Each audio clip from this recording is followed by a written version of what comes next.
Kita lihat yang berikutnya soal nomor 6 ya, tentang celah tunggal. Perhatikan gambar berikut ini.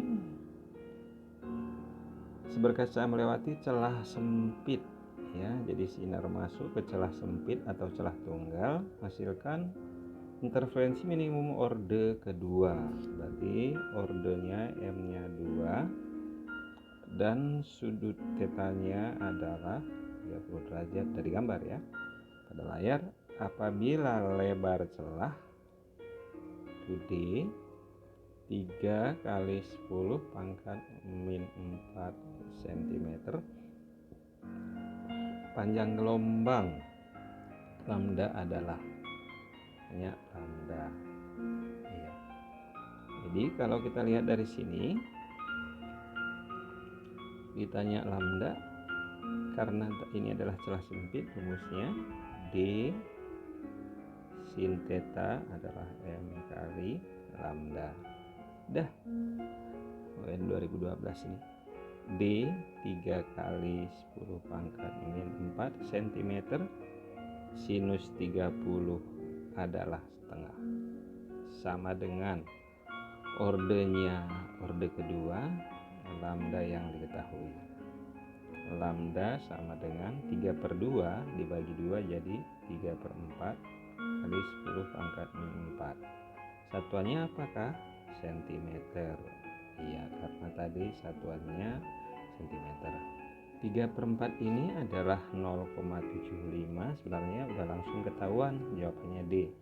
Cuman kalau mau ke Armstrong tinggal 3/4 kali 10 pangkat min 4 cm ke Armstrong. Kalau ke meter min 10 ya, jadi 1 cm sama dengan 10 pangkat 8 Armstrong.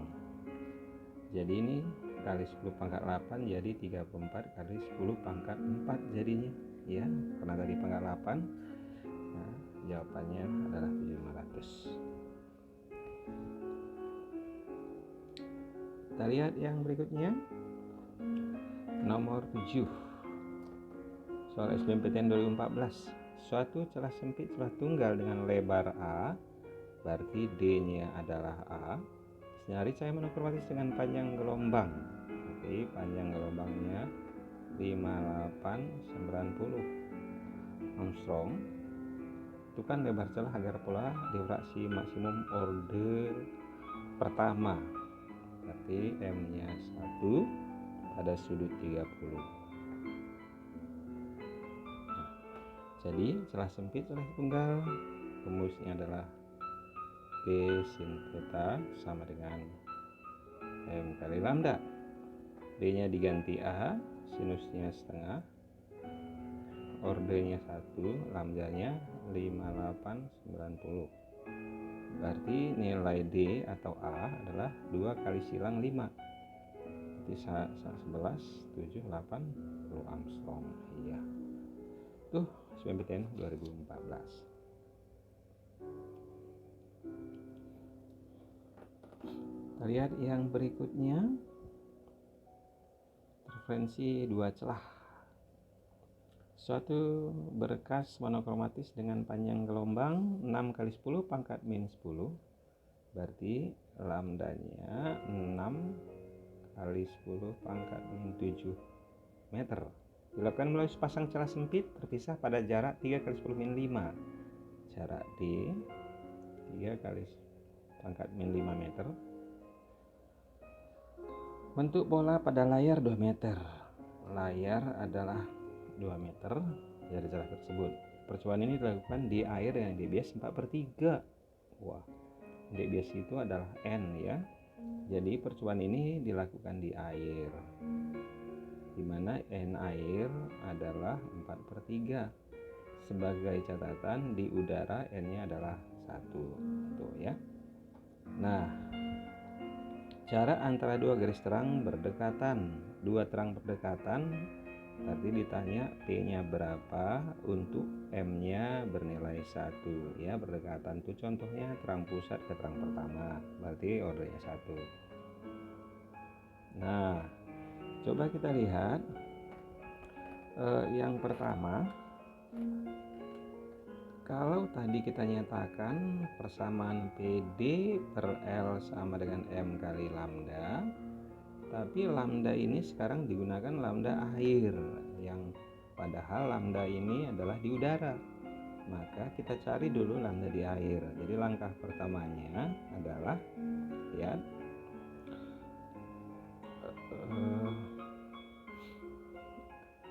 indeks bias di udara dikali panjang gelombang di udara sama dengan indeks bias di air dikali panjang gelombang di air. Ini dulu.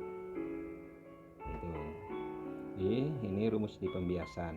Indeks bias udara 1, lambda di udara tadi yang ini 6 kali 10 pangkat min 7. N air 4/3, panjang gelombang di air mau kita cari ya. Ini 6 dibagi 4/3 atau 18, 6 kali 3 bagi 4. Itulah lambda di air. Nah, atau kalau kita kecilin di air adalah 9/2 kali 10 pangkat min 7 meter. Nah, ini kita masukkan kemari. Maka P-nya tadi yang ditanya, L-nya 2 meter. D-nya 3 ya. Kali 10 pangkat min 5.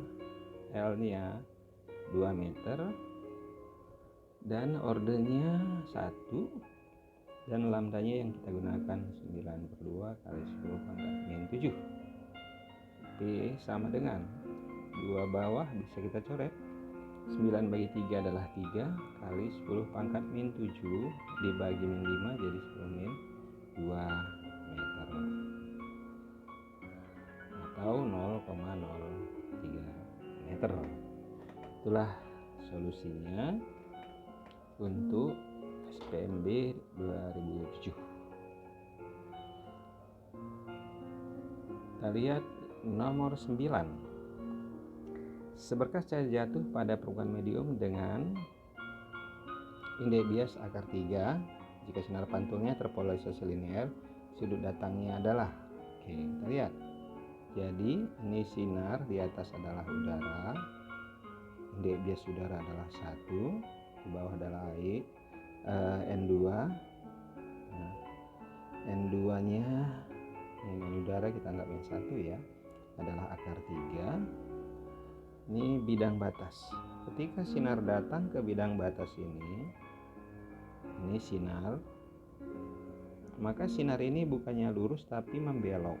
Saya gambarkan garis tegak lurus, namanya garis normal, dan dia akan membelok seperti ini. Nah, sebagian dia dipantulkan, namanya I pantul. Dan ketika sudut ini adalah 90 derajat, maka terjadi polarisasi linear. Nah, sudut datang ini namanya I, maka berlaku tangen I sama dengan N yang dituju N2 per N1. Nah, ini kira-kira. Nah, sekarang tangen I kadang-kadang disebut tangen theta atau Brewster. N2 nya adalah akar 3, N1 nya udara 1. Berarti tangen theta bernilai akar 3. Kita ingat trigono, tangan yang hasilnya akar 3 adalah 60 derajat. Ya, jadi jawabannya adalah yang E.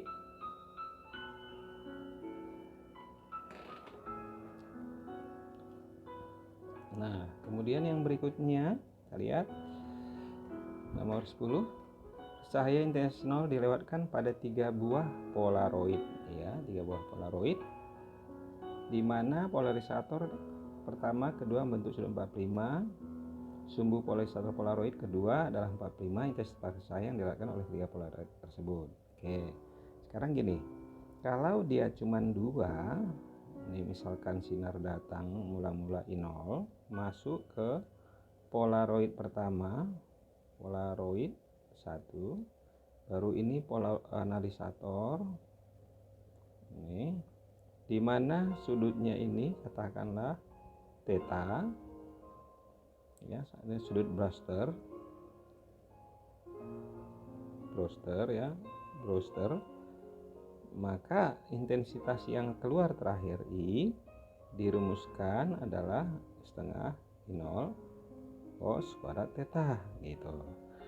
Nah, kalau soal ini dia ada 2 kali. Jadi kalau kita gambarkan, ini yang pertama, yang kedua sudutnya 45,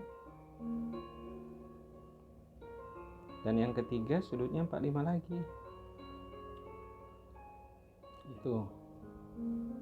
Nah, jadi ini mula-mula masuk I0, ini yang keluar terakhir kali gitu. Nah, kita lihat aja yang awal sama akhir. Ini dengan ini 45. Ini dengan ini 45. Jadi awal dengan akhir adalah 90 derajat. Gitu. Jadi kalau kita masukkan dari I sama dengan setengah 0 cos kuadrat theta atau setengah I0 cos kuadrat 90 adalah 0, maka sudut yang didatangkan adalah deses yang dilewatkan adalah 0. Nah, ini solsus umumnya dia hanya 2 polarisator seperti bentuk ini. Kira-kira untuk bab gelombang cahaya mudah-mudahan dapat membantu dan sukses di ulangannya. Sekian dan terima kasih.